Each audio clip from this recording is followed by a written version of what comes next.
It was supposed to be a trial, but it felt more like a firing squad waiting for permission.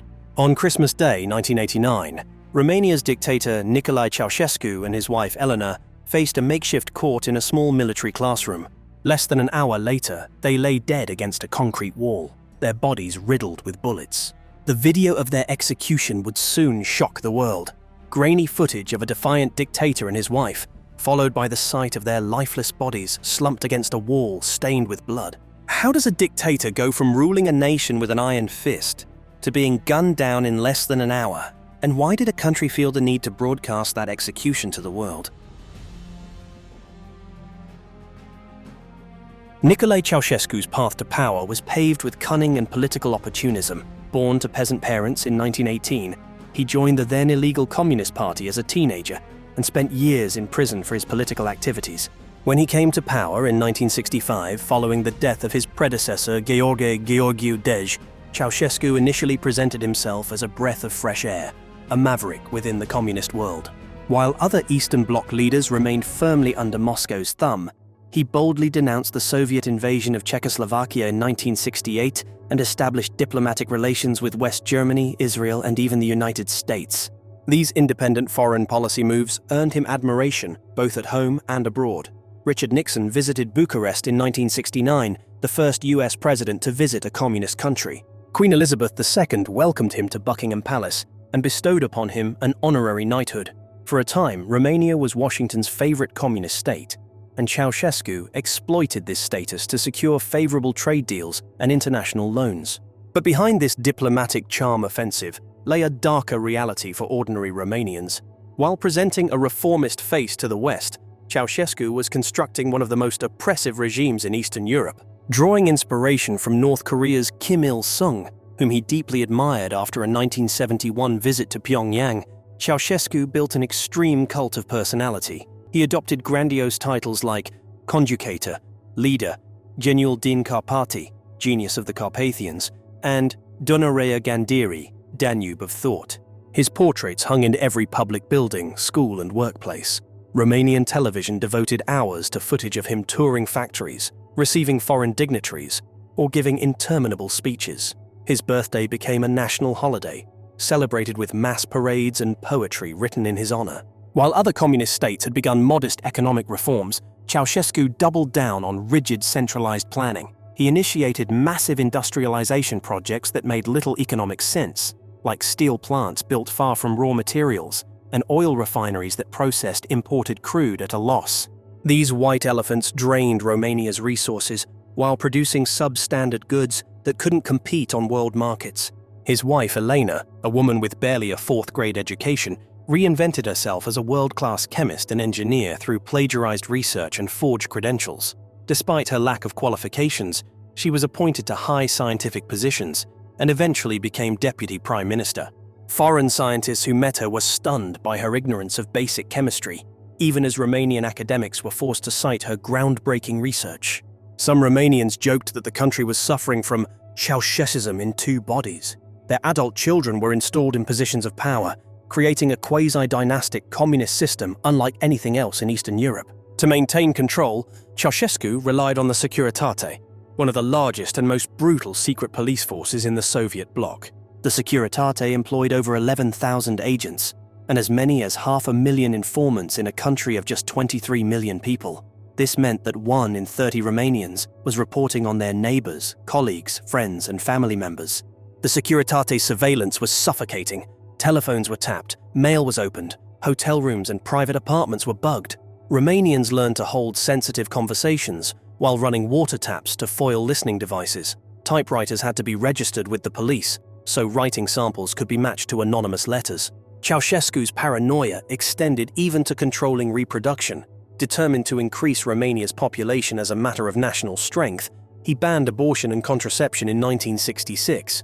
Shockingly, women were subjected to mandatory gynecological exams at workplaces to detect pregnancies. Those who failed to produce at least 5 children faced increased taxes. This policy led to an epidemic of unsafe illegal abortions and filled orphanages with unwanted children raised in horrific conditions, a humanitarian disaster that would only be fully revealed after the regime's fall. By the 1980s, obsessed with paying off Romania's foreign debt, Ceaușescu imposed austerity measures that brought unimaginable hardship to an already struggling population. Food was strictly rationed: 10 eggs per month, half a loaf of bread per day, 100 grams of butter every 2 weeks. Meat disappeared from stores. Electricity was limited to a few hours daily. Heat was restricted even during Romania's brutal winters. Meanwhile, the Ceaușescus lived in opulent luxury. Their main residence, Primăverii Palace, featured gold bathroom fixtures, crystal chandeliers, and silk carpets. Elena reportedly hoarded designer clothes and jewelry. The couple dined on specially grown organic foods, while malnutrition spread across the country. Their son Nicu became notorious for drunken car accidents and sexual assaults, never facing consequences for his actions. Romanians developed a dark, fatalistic sense of humor, epitomized by jokes whispered behind closed doors. But beneath the resignation, anger was building. The spark that ignited the revolution came from the western city of Timișoara, near the Hungarian border. In December 1989, as communist regimes were collapsing across Eastern Europe, Pastor Laszlo Tokes, an ethnic Hungarian Reformed Church minister, spoke out against the regime's oppression of minorities and demolition of villages under Ceaușescu's systematization program, a plan to destroy traditional rural communities and force peasants into concrete apartment blocks. When authorities tried to evict Tokes from his church residence on December 16th, his parishioners gathered to protect him, forming a human chain around his house. What began as a small demonstration to protect one man quickly grew into widespread anti-government protests, with Romanians of all ethnicities joining in solidarity. The response was swift and brutal. Ceaușescu, vacationing in Iran at the time, ordered a military crackdown before even returning to Romania. Security forces opened fire on unarmed civilians in Timișoara's Opera Square on December 17th. Protesters fell under machine gun fire, including children and elderly people. The exact death toll remains disputed, but by December 20th, dozens of protesters lay dead. In a particularly macabre twist that would further inflame public outrage, the Securitate collected the bodies and transported them to Bucharest for cremation, attempting to eliminate evidence of the massacre. This desecration of the dead, in a deeply religious country, would become one of the regime's final atrocities. Ceaușescu badly misread the situation, believing a show of force and some nationalist rhetoric would be enough to restore order. On December 21st, he organized a massive rally in Bucharest's Palace Square, a familiar tactic he had used countless times to demonstrate his popular support. Standing on the balcony of the Central Committee building, surrounded by party loyalists, he began his speech, which was broadcast live on Romanian television. 8 minutes into his address, something unprecedented happened. As Ceaușescu denounced the fascist agitators in Timișoara, a commotion erupted in the crowd. The carefully orchestrated cheers turned to boos and whistles. Someone began chanting, "Timișoara, Timișoara," expressing solidarity with the massacred protesters. Others joined in. For the first time in 24 years, Romanians publicly rejected their leader. The look on Ceaușescu's face in this moment tells the entire story of a dictator suddenly realizing his grip on power has slipped. His expression shifts from confidence to confusion to fear in a matter of seconds. He raises his hand, trying to calm the crowd, while his wife Elena can be heard urging him to talk to them. The broadcast was abruptly cut off, but the damage was done. Live on Romanian television, the spell was broken. By that evening, Bucharest had erupted in riots. Young protesters flooded University Square, setting up barricades and calling for an end to the regime. The crucial turning point came when Defense Minister Vasile Milea refused Ceaușescu's orders to fire on civilians. Enraged, Ceaușescu had Milea executed for treason, announcing over the radio that the minister had committed suicide. After Milea's death, the military defected to the revolution. Army units began fraternizing with protesters, some soldiers removing the communist insignia from their uniforms. Tanks sent to crush the demonstrations now protected the revolutionaries. The Securitate forces loyal to Ceaușescu were now outnumbered and outgunned. If you're finding this breakdown of Ceaușescu's dramatic fall fascinating, take a second to tap the subscribe button. This will notify you of upcoming episodes on history's most shocking power collapses and dictator downfalls. Thank you to all who do. Now, back to what happened next. On the morning of December 22nd, with revolutionaries storming the Central Committee headquarters, the Ceaușescus fled in panic. Television cameras captured the remarkable sight of a helicopter taking off from the roof of the building that had been the center of communist power for decades. The dictator was literally running for his life. Their escape plan quickly unraveled. The presidential residence at Snagov was already in revolutionary hands. Their pilot, fearing anti-aircraft fire, claimed mechanical problems and landed in a field about 50 miles northwest of Bucharest. In a surreal turn of events, the Ceaușescus were reduced to hitchhiking on country roads. They split briefly, with Nicolae hiding in the woods, while Elena approached a passing car. A local agricultural engineer offered them a ride, but quickly recognized them. Instead of taking them to their requested destination, he drove straight to a nearby industrial plant where they were held until military forces arrived. The Ceaușescus were then taken to a military base in Târgoviște and held for 3 days in an officer's room while fighting continued across Romania. The National Salvation Front, a hastily formed revolutionary government led by former communist official Ion Iliescu, now faced a dilemma: what to do with the deposed dictator. The situation remained volatile. Securitate loyalists continued to battle army units and revolutionary forces in the streets of Bucharest and other cities. Snipers targeted civilians. The death toll was rising hourly. There were fears that Securitate special forces might attempt to free the Ceaușescus and restore them to power. In this atmosphere of crisis, the new leaders decided that a swift trial and execution would stabilize the situation by effectively ending any hope of a counter-coup. As Iliescu would later put it, the trial was necessary in order to put an end to the fighting in the streets. On Christmas Day 1989, in a classroom at the Târgoviște garrison, a military tribunal was hastily assembled. The proceedings were filmed with a single camera to provide evidence that justice had been done. The indictment was improvised, charging the Ceaușescus with genocide, a questionable legal charge given the circumstances, undermining state power, destroying the national economy, and illegally amassing $1 billion fortune in foreign banks, a claim for which evidence was never provided. The defendants had no time to prepare. Their defense lawyer, Constantine Lucescu, was appointed minutes before the trial began and appeared to work with the prosecution rather than defending his clients. The entire proceeding violated nearly every principle of due process recognized in Romanian or international law. Nicolae Ceaușescu, still wearing the same winter coat he had fled in 3 days earlier, refused to recognize the court's legitimacy, declaring, "I do not recognize this coup d'état. I am the president of Romania and answerable only to the Grand National Assembly." He repeatedly stated that only Parliament could try him, according to the Constitution, a technically correct point that carried little weight in the revolutionary atmosphere. Elena was even more defiant than her husband. At one point she shouted at the judges, "I raised you like a mother. You're not judges, you're just actors in a show." She berated her husband for not arming the working class to defend socialism and refused to answer questions about her role in government decisions.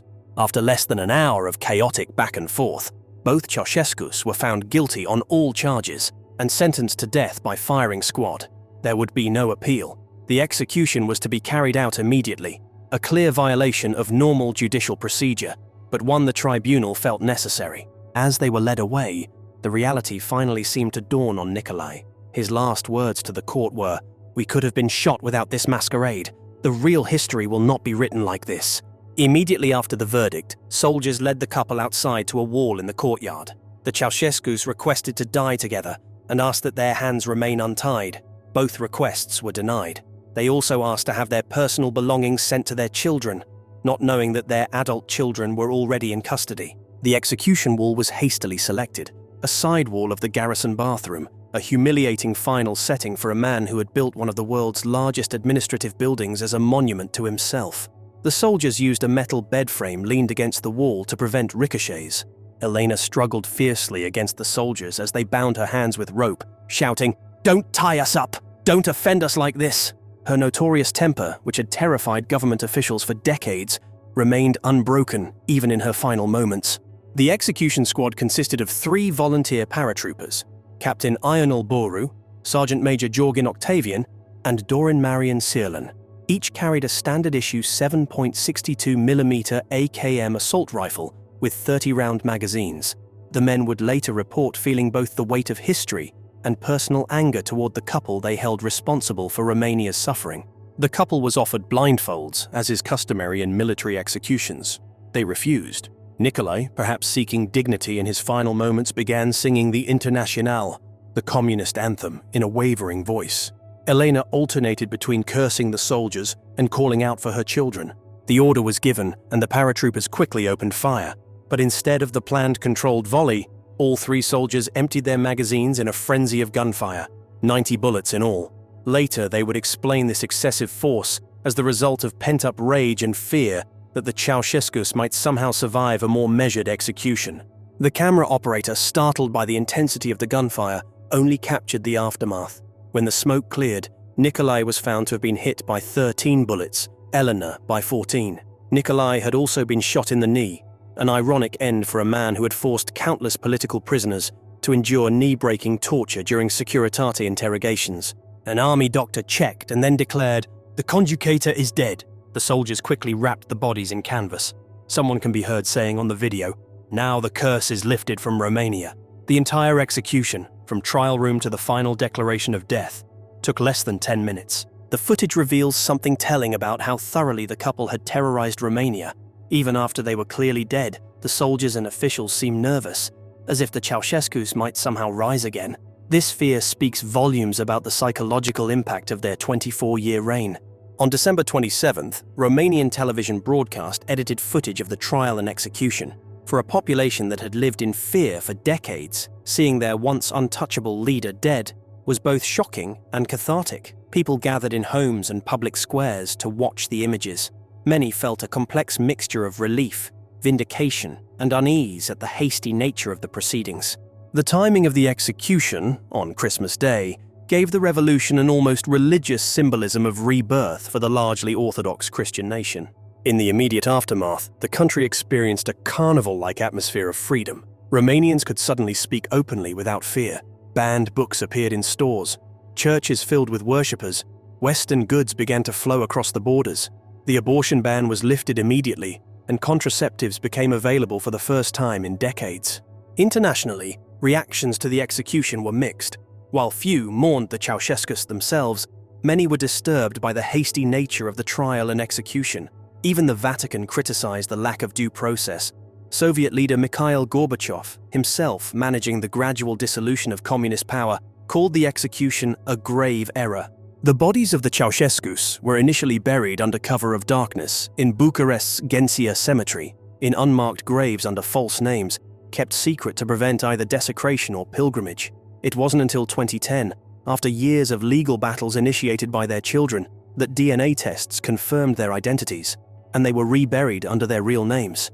The rushed nature of the proceedings fueled conspiracy theories that persist to this day. Some claim that the executed couple were doubles, or that the entire revolution had been orchestrated by foreign intelligence agencies or former communist officials seizing an opportunity to gain power.